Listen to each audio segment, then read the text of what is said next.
नमस्कार, हिमाचल बुलेटिन में आपका स्वागत है। पेश है आज के समाचार। हिमाचल प्रदेश विधानसभा के बजट सत्र के दूसरे दिन की शुरुआत शोकोद्गार से हुई। मुख्यमंत्री श्री जयराम ठाकुर ने हिमाचल प्रदेश विधानसभा के पूर्व सदस्यों स्वर्गीय श्री कश्मीरी लाल जोशी व श्री चमन लाल के निधन पर शोकोद्गार व्यक्त किए। माननीय अध्यक्ष महोदय, श्री कश्मीरी लाल जी जोशी का 28 जनवरी 2022 को 83 वर्ष की आयु में निधन हुआ है। यह माननीय सदन उनके निधन पर गहरा शोक प्रकट करता है। यह माननीय सदन स्वर्गीय श्री कश्मीरी लाल जोशी जी के प्रदेश तथा समाज के लिए की गई सेवाओं की भूरी प्रशंसा करता है।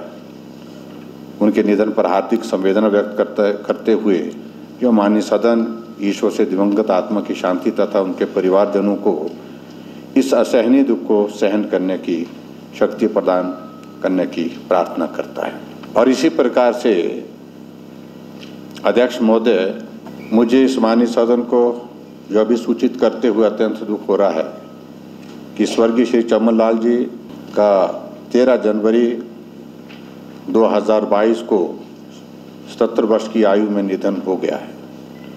यह माननीय सदन उनके निधन पर भी गहरा शोक प्रकट करता है।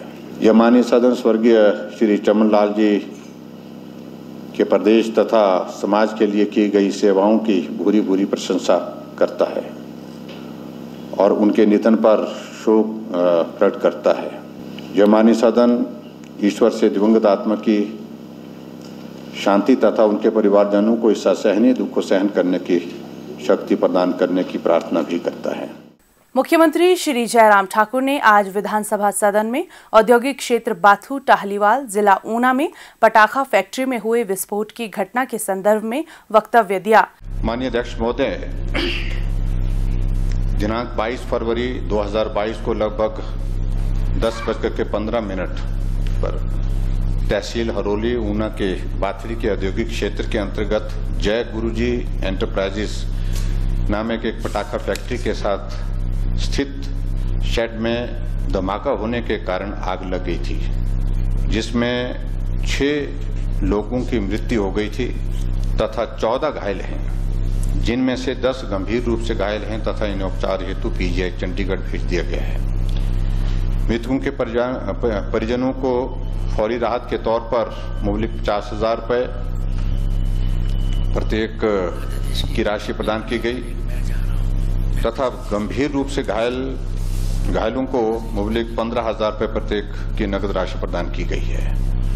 पोस्टमार्टम के बाद शव अंतिम संस्कार के लिए संबंधित परिवारों को सौंप दिए गए हैं। राहत के रूप में प्रत्येक मृतक के परिवार को 4-4 लाख रुपए प्रदेश सरकार की ओर से और 2-2 लाख रुपए प्रधानमंत्री राहत कोष से दिए जाएंगे। उपरोक्त मामले में पुलिस विभाग द्वारा अभियोग संख्या 41/22 दिनांक 22/2/2022 अधीन 286, 337, 304A भारतीय दंड संहिता व धारा 9C विस्फोटक पदार्थ अधिनियम 1884 के तहत पुलिस थाना हरोली जिला ऊना में मुकदमा दर्ज कर दिया गया है। पुलिस ने जय गुरु जी एंटरप्राइजेस के प्रबंधक को गिरफ्तार कर लिया है तथा अन्य संदिग्धों की खोज जारी है। मामले की जांच हेतु पुलिस महानिदेशक द्वारा एक एसआईटी डीआईजी कांगड़ा की अध्यक्षता में गठित की गई है। इस प्रकरण की न्यायिक जांच हेतु प्रदेश सरकार के आदेश पर मंडलायुक्त कांगड़ा ने भी जांच शुरू कर दी है। वह 1 सप्ताह के भीतर रिपोर्ट सरकार को सौंपेंगे।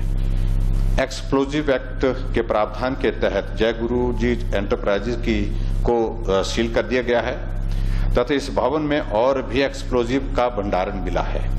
चंडीगढ़ से डिप्टी चीफ कंट्रोलर एक्सप्लोजिव आज इस भवन का निरीक्षण कर भंडारण किए गए एक्सप्लोजिव के सेफ डिस्पोजल के बारे में रिकमेंडेशन देंगे। ऊना के जीएम, डीआईसी और श्रम अधिकारी को निर्देश दिए गए हैं कि वो औद्योगिक क्षेत्र के भीतर और बाहर सभी इकाइयों का निरीक्षण कर पुष्टि करें कि किसी प्रकार की उत्पादन में एक्सप्लोजिव का प्रयोग या भंडारण तो नहीं हो रहा है। वे 1 सप्ताह के भीतर रिपोर्ट देंगे। आइंदा इस प्रकार की घटना घटित ना हो, इस बात को सुनिश्चित करने की आवश्यकता है। और हम सुनिश्चित करेंगे कि इस प्रकार की घटनाएं घटित ना हो, और इसलिए जो विभाग जिनका मैंने जिक्र किया, चाहे वो इंडस्ट्री डिपार्टमेंट है, लेबर डिपार्टमेंट है, पुलिस डिपार्टमेंट है, और खासतौर से जो इंडस्ट्रियल सेक्टर जहां जहां भी हमारे हैं, वहां पर इन चीजों की संभावना ज्यादा रहती है इस प्रकार की चीजों को करने की। तो इस बात को लेकर के हमने सुनिश्चित करने के लिए कहा कि किसी भी तरह सब जगह इसकी पूरी डिटेल जांच हो, और जांच होने के बाद कार्रवाई भी हो, जो लोग दोषी हैं इसमें उनके खिलाफ कार्रवाई भी हो, और ऐसी घटनाएं आने वाले समय में कैसे रोकी जा सकती है, ये प्रयत्न होगा। आज सदन में श्री मुकेश अग्निहोत्री द्वारा उठाए गए एक मामले पर प्रतिक्रिया व्यक्त करते हुए विधानसभा परिसर में पत्रकारों से अनौपचारिक बातचीत में मुख्यमंत्री श्री जयराम ठाकुर ने कहा, सरकार की कतई भी मंशा नहीं है, जो खासतौर से जो विधायकों के संदर्भ में उनने एक पर्टिकुलरली एक बात कही है कि जो पीएसओस उनके साथ लगे हैं उनके माध्यम से सर्विलेंस की जा रही है, कतई नहीं है। हम उन फैक्ट्स की जांच करने के लिए हमने कहा कि पता करिए कि जो जब उनके पास मैसेज है उसका रेलेवेंस है कि नहीं है, यानी कि वो सत्यता है कि नहीं है।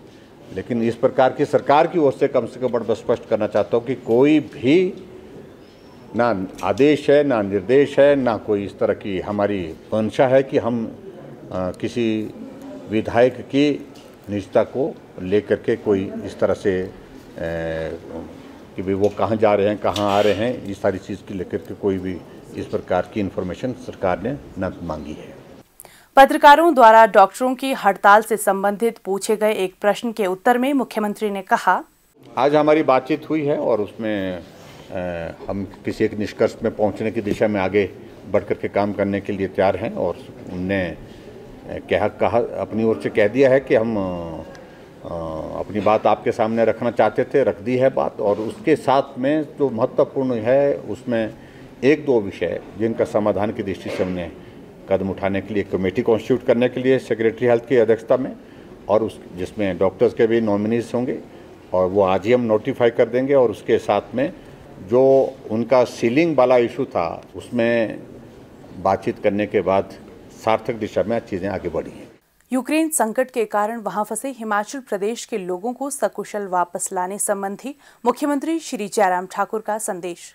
ये हम सब लोगों के लिए चिंता का विषय है, और अभी तक जहां तक नंबर की अगर हम बात करें तो नंबर अभी तक कंफर्म नहीं हो पाया है। हमने आज अपने जो हेल्पलाइन है, सीएम हेल्पलाइन है, उस पर भी हमने ये संदेश दिया है कि जिसका भी परिवार का कोई सदस्य यूक्रेन में इस वक्त फंसा है तो वो हेल्पलाइन के माध्यम से हमको जानकारी दे, ताकि पूरा पता हमको लगे, ताकि हम गवर्नमेंट ऑफ इंडिया के साथ टेकअप करके उनके लिए मदद जो कर सकते हैं वो करने की कोशिश करें।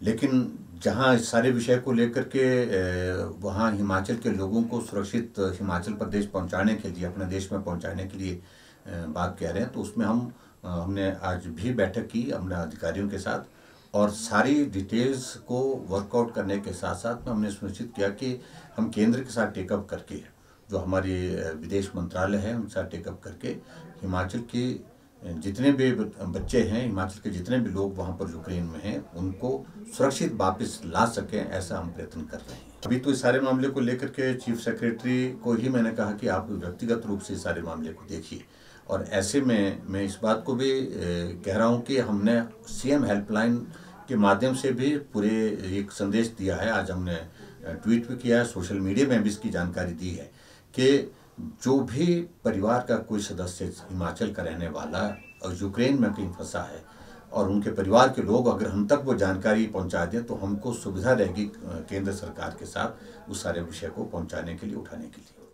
स्वास्थ्य एवं परिवार कल्याण विभाग द्वारा दोपहर 2 बजे जारी बुलेटिन के अनुसार प्रदेश में कोरोना संक्रमण की जांच के लिए आज 490 लोगों के सैंपल लिए गए, जिनमें से 135 लोगों की रिपोर्ट नेगेटिव पाई गई है, जबकि 349 लोगों की रिपोर्ट आना बाकी है। अभी तक 44,54,099 लोगों की जांच की जा चुकी है, जिनमें से 41,70,997 सैंपल की जांच नेगेटिव पाई गई है।